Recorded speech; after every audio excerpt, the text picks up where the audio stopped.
right, y'all. It's time for me to bring on my guest, Natasha S. Alford. She is an award-winning journalist, TV host, and media executive driven by the power of storytelling to inspire and change people's lives. Natasha serves as vice president of digital content for The Griot and an anchor for The Griot TV. She is also a CNN political analyst, offering commentary on the news, politics, and movements of the moment. She is here today to talk about her new book, American Negra, a memoir. Hey, Natasha, how you doing, girl? Hey, Reecie. Hey, girl. So good to see you. I love the way you said that title. You Girl, pronounced it perfectly. I did, girl. I was nervous because I got my A's in Spanish, child. But listen, even though I grew up in Cali, my little accent ain't where it need You to be did it. You sometimes. did it. It was good. I have to say, it's such an honor to have you on the Reecie Colbert Show because you were gracious enough to have me on your show on the Griot when I wrote my books for the midterms. So I'm glad. So let's have a little conversation on the Reecie Colbert Show on Sirius XM. I love it. You were an amazing guest, always insightful, and the work that you do is so important. I mean, you're translating power and institutional knowledge that a lot of people want hidden from everyday people. So I appreciate what you do. Yeah, I think there is actually alignment in our mission as Oh, women, absolutely. Black women, as storytellers. So I'm happy to be here. You do such important work. First of all, congratulations on launching American Negra, a memoir. The book tour is amazing. You have amazing turnout. You look fabulous.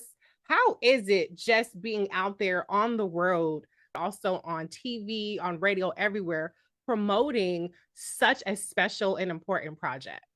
Look, this is a dream come true. I moved to New York City, came here on a Greyhound, like a lot of people, just trying to break into the business, hoping for a shot. And so to look at the past 8 years and to see what I've been able to experience through the Griot, I want to shout out my home base because we're a Black owned media brand. Sometimes when you work in Black media or you're a Black journalist, people can marginalize you or try to make you feel like the work that you do doesn't matter, right? And so to be able to experience all these great things, television, writing a book, all of that, and knowing that I started at a Black media outlet, that means a lot to me. And yeah, I think this moment calls for diverse voices, for bold voices, for people who are not just going to go on TV and repeat the basic talking points, and also just sort of snapping out of some of the spin that we continue to hear about, politics right now in America. So this is a dream come true for me. Let me ask you, did it make you nervous a little bit? There is so much toxicity around the conversations that we have about race, around ethnicity and nationality, which people can't seem to grasp. That concept is kicking ass. But there's so much toxicity even around gatekeeping who gets to be Black. And so your book is a book that really brings life to the idea of intersectionality, the idea of expanding the lens through which we understand who is Black. Are you nervous at all about this book being out in this landscape, or do you think that this book is going to help maybe push the conversations past the surface level that we've been navigating at? Yeah, I think it's both. I'm a human being, right? I get anxiety because, there are people who willfully misunderstand you. We live in a Yeah. world where people will take what you say and try to twist it, try to misrepresent you. Look at what happened with Dr. Claudine Gay, right? Harvard University propped her up and celebrated her. And just like that, she was torn down from a very short snippet of testimony. And so I think that yes, there is anxiety about talking about these very difficult subjects, but we will not heal as a nation until we do. We will not heal until we get it right.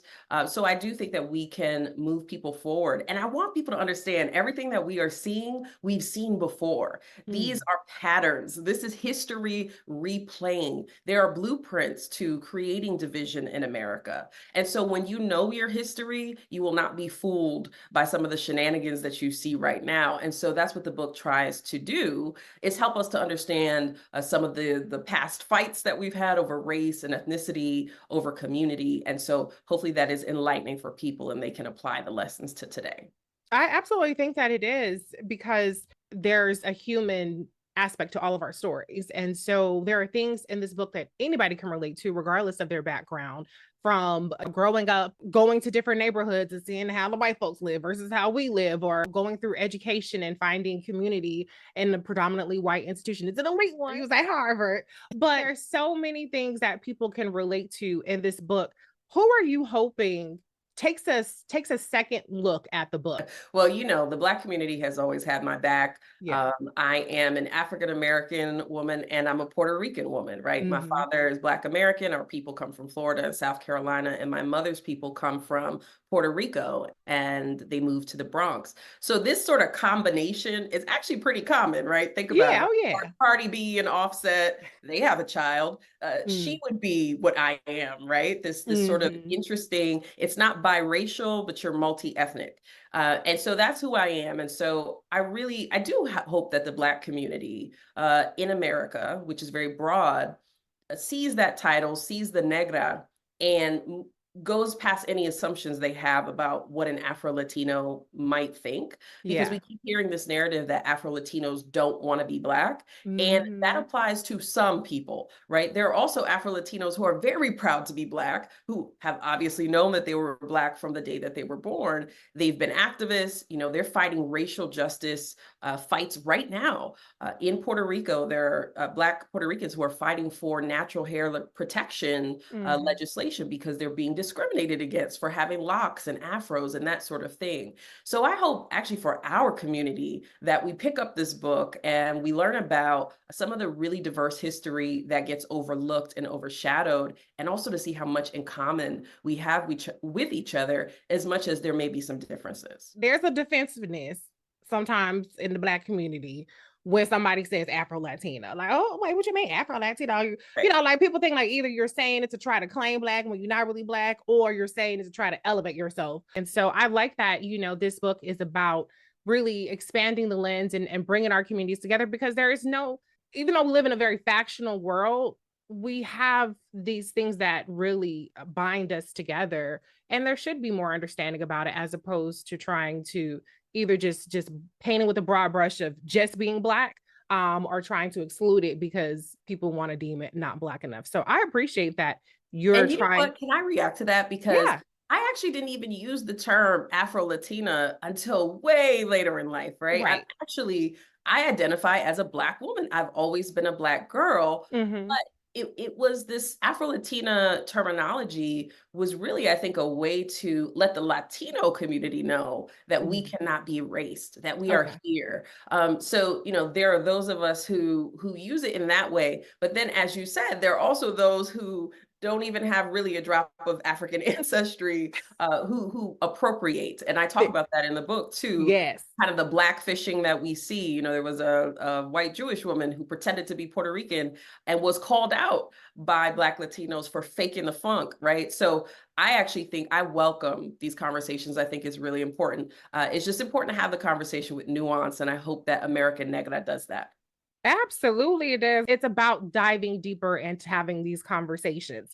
What I also enjoy about your book is the breadth of experiences that you have. Now, a lot of people might think, like, okay, girl, like, you're not in your golden years yet. You still young, fly, you're doing a big thing. You write a book about yourself, you write a memoir this early, but I appreciate that. I always appreciate a book where there's still chapters to be written later on. There could be a follow-up, and you're like, okay, girl, now what happened since the last time we left off? But I appreciate how much, even at your age, you just have such a diversity of experiences, from your different career pivots and your education and being a mother and a partner. How are you doing it all, first of all?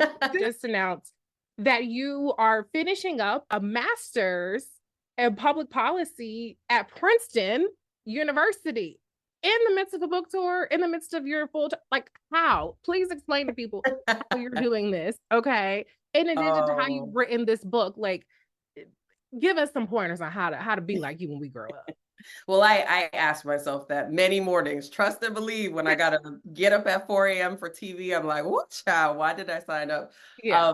But this is I really thought the degree was a short-term sacrifice for a long-term purpose. I was like, I can hustle, I can grind for a year and make these sacrifices.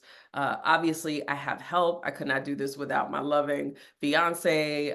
Obviously, without some weekend babysitter, so I get Oh the yeah. homework done, right? Like we moms always figure it out. And so that's part of why I finally shared, because I wanted other mothers to know that if you have something you want to do for yourself, keep it in the forefront. It's so easy to push it to the side because you do have to meet so many needs in the course of your day to day as a mom, but you can't forget yourself. And Yeah. so this was a dream I had. If you read American Negra, you'll figure out why I went back to school. But Byron Allen, CEO of Allen Media Group, who owns the Griot, he gave me his blessing. He's the son of a single mother who went to school, and her going to graduate school changed their lives. So of course, when I came to him and I was like, hey, I've been at the Griot 7 years, I got into this program, can I go? He gave me his blessing. And he said, it's gonna get rocky at times, but if you can do this, you can do anything. And so I had that in the back of my mind as I was working hard this year. And really, it's been tremendous. I finished writing the book as I was here at Princeton in the fall, and I'm walking through the building where Toni Morrison, used to be. It was named after Toni Morrison, y'all. She woke up in the mornings to write while her two young sons were sleeping. And so I feel like the spirit, the spirit of the ancestors, thinking of Toni Morrison writing these award-winning books as an editor, right? People don't even know her as an author, but she did that with children. Oh, that was inspiration for me, for sure.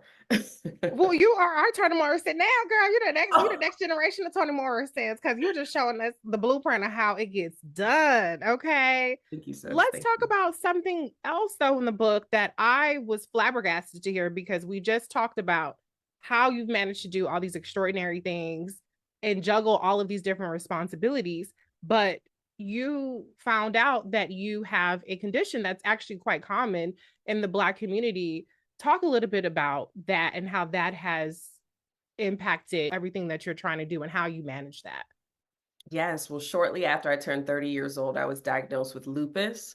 Lupus disproportionately impacts African American women. We're 3 times more likely to get lupus than our white female counterparts. And it also disproportionately impacts women. It was really hard for me. I mean, I was in denial for, I would say, at least a year that this was real. And I pushed my body and, wouldn't take my medication and just really was grieving the life that I thought I was going to have. Because when you're healthy, you take so much for granted. You get up, you go, you do what you want. And so to be young and have a chronic illness, it just felt unfair to me. But once I came to terms with it, once I accepted and had peace around this being a part of my life, I was able to manage it and to slowly work towards these goals that I had, to still work on the book, to still work on television. And so that's what the book strives to do, is to show you what it means to still dream, to still live, even through pain, whether it's physical, mental, or emotional. And so I hope that it can be an inspiration to anybody who is reading it. Yeah, I think that's so just amazing that you were transparent and shared that. These are the kinds of important conversations to have. So I'm glad that you have a book that tackles race, ethnicity, health and wellness. It tackles motherhood, it tackles education, it tackles family, community. Like, I'm still amazed at how beautiful and how compelling this book is. And I want everybody to go out there and check this book out. And if you get a chance to see Natasha on tour, you definitely have to go see her in person. Before I let you go, I want to ask, I was on tour too, on a book tour with my dear friend Clay Kane, and I loved the book tour scene. I love to see people who support authors. What are some of the highlights that you like to share about actually being out there and having people see your book and be able to interact with you? I'm smiling because you're taking me back to such great memories. And shout out to Clay, his book. I'm so glad he wrote it. Like, we need that right now. Yeah. And you're right. It has been so fulfilling to see people who I've known in my past. My fifth grade bestie popped up at Oh. one book tour. I hadn't seen him since, years ago.